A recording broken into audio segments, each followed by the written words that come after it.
Good afternoon, everybody. This is Alex with Muddy Waters. We have a quick case update on Crystal Kipper. So, I'm going to do a quick recap about what's going on, and then we will discuss some details. So, Crystal L. Kipper, she has been missing since February 24th of 1997. She is missing from Kansas City, Missouri. She is a female. She is white. Her birthday is April 17th, 1978. She would be 44 years old now. She was 18 years old at the time of her disappearance. She is 5'5", 125 pounds. So clothing, jewelry description. This is what she had on the last time she was possibly seen. A dark olive green mock turtleneck, Lucky You jeans, a denim car coat, a diamond cluster ring, and a gold band. The vehicle she was driving was a red 1989 Ford Probe LX. The car was found. The car is not missing. Distinguishing characteristics: Caucasian female, brown hair, brown eyes. Kipper has a small scar on her right cheek. So, we go into the details of disappearance. Kipper drove to St. Joseph, Missouri from her family's residence in Kansas City to pick up a friend during the evening of February 24th, 1997. They went ice skating together. The low fuel warning light in Kipper's red 1989 Ford Probe LX activated as she was driving her friend back to St. Joseph at approximately 1 a.m.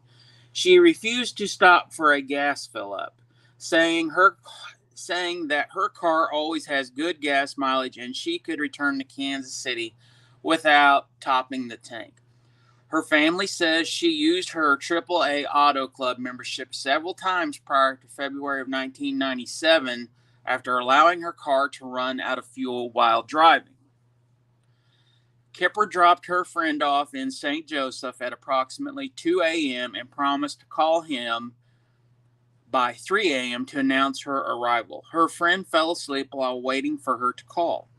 Kipper's car apparently ran out of fuel shortly after 2:30 a.m. as she drove down Interstate 29 north of the Kansas City International Airport. A truck driver observed a dark-haired Caucasian female flagging down traffic with a concerned look on her face by the southbound shoulder of the highway at approximately 2:34 a.m. The woman fit Kipper's description. The witness told investigators that he saw another vehicle backing up the exit ramp towards the woman's car as he passed. Kipper has never been seen again. Kipper's mother discovered her daughter's Ford Probe later in the morning on Interstate 29. The hazard lights were on and the vehicle's battery was low. There was no sign of Kipper at the scene. Authorities searched the Kansas City, Missouri residence of John E. Williams later in 1997 when he was implicated in the abduction and sexual assault of another woman. Investigators discovered Kipper's identification cards, paycheck stub, car keys, mock turtleneck, and jeans inside Williams' home. DNA tests confirmed that the clothing belonged to Kipper, and investigators believe the damage to the clothing was consistent with a homicide. Williams was questioned about Kipper's case and claimed he accidentally struck and killed her with his vehicle on the night of February 24th on Interstate 29. Williams was a convicted sex offender and told authorities he was afraid of becoming implicated in the crime. So he placed Kipper's body in his car and disposed of her remains. He initially refused to divulge her burial location, but eventually led investigators to the Platte City area. Nothing was discovered during the extensive search. Authorities learned that Williams had his car windshield repaired the day after Kipper vanished. They believed it was damaged by someone kicking it during a struggle. Williams denied the statement and also denied initially killing Kipper. Several witnesses provided tips which placed Kipper's body in the woods of Platte County, but no evidence was located to confirm the reports. Oh, we got Jet Heartland on watching. Thank you. Williams was imprisoned for the rape and abduction of other Missouri women, and he was about to be charged with Kipper's homicide when he committed suicide in his cell in April of 1999. He died without revealing the location of Kipper's remains.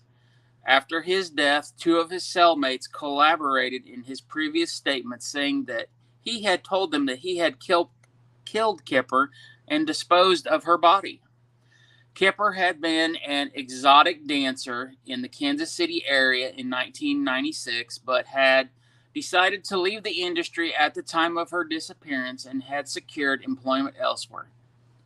Her case remains unsolved to this day. So, hello, Catherine. So, here's where we are at.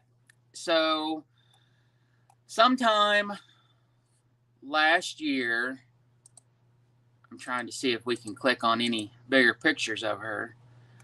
Sometime last year, Muddy Waters had received some information about a possible location of interest in Crystal Kipper's case. We had been working on trying to get the right information to gain access to this area, which is in Platte County. So as of yesterday, with the help of a fellow friend, we now have the correct information to send out letters to the following 3 people who own land that is basically has been named in the location of interest. So we have 3 letters getting ready to go out. I have basically provided, Crystal's information, her missing poster, basically the story printed off of, exactly what happened to her.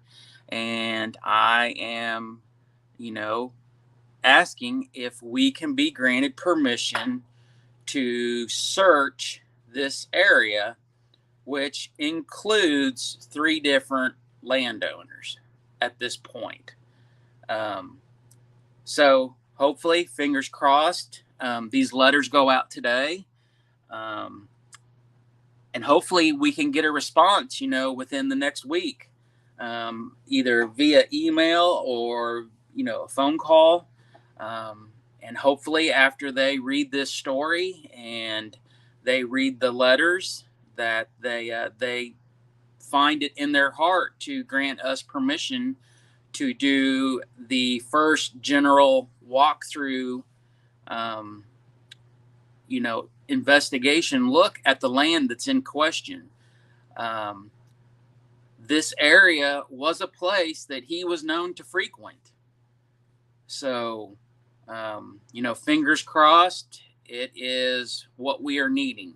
The initial walkthrough will be an initial walkthrough if we are granted permission. And the second one would be a GPR situation. We have done some research through the history on the NOAA weather site. You can go back and you can look at the past weather history of an area, and we did. Dennis and I set up one night and we did some research, and we went back because we had questions if, possibly, he, if, I hate to say this, but if he did bury her remains in February 24th, 1997, you know, Dennis and I had talked about, was the ground frozen? With the frost, the freezing temperatures, you know, let's be honest, is he going to be able to dig a hole deep enough to bury her? Or did he, and I hate to say this, I do apologize, did he just throw her remains in the ditch or just leave her in the woods somewhere? Um, so, through looking at the NOAA weather records, we discovered that yes, for the whole month of February, the temperatures were above freezing at that time. There was only a few nights that it was below freezing.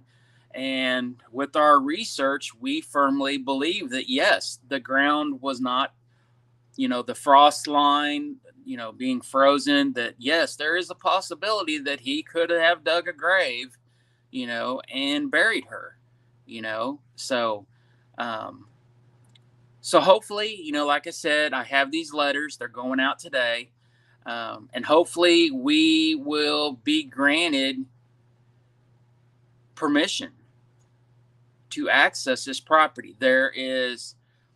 I think there is actually 5 parcels of land in question, but one of the landowners owns, I think, 3 of those parcels out of the 5. So there's 3 landowners, and like I said, I have all their information. The letters will be going out today. Hopefully we can get some answers. So Jet Heartland is Jeff with Muddy Waters. He says, you and I were reminded a few weeks back of how hard it is to dig in frozen ground. That is correct. Jeff and I was installing some electrical service from a house. It is actually in Platte County, for a friend of ours. We installed an electrical service from a house to a chicken coop, and I think we did, I want to say 500 or 600 feet, and we used a trencher, and then the ground, which was in a shaded area on the north side of the house, no sun, was so rock hard that eventually I had to go back home and get the excavator to just try to dig through the frozen ground. So, then this goes back to us, our discussions, that Dennis and I had in that February time frame in 1997 was, hey, I don't think he could have buried her like what possibly has been, the information that's been provided, because the ground would have been frozen. But, through late nights of, doing research and, trying to do our homework to prove or disprove things, we found out that, the whole month of February, there was only a few days that the temps were below freezing. That for the majority of that month, everything was above freezing, quite a bit. So, that's just a quick update. I know last year we had discussed Crystal Kipper's case quite a few times and trying to gain access, but as of yesterday, we finally were able to obtain the correct information with a friend of ours' help. So we are definitely 100% moving forward. We just ask all of you to, maybe please say a prayer that, these letters will get answered and they will grant us access to do this search, because, she is someone's missing loved one. And, we're just trying to bring answers and help. So if anybody has any questions, you can always reach out to our email at mwsar22@yahoo.com. You can reach out to us on social media, anywhere. We are all over. So, and always, please like, share, subscribe, hit that notification button. I always ask, and everybody else does, that, please share these videos with friends and family throughout social media. it helps us helping the families. It helps get the word out. So these people are not forgotten.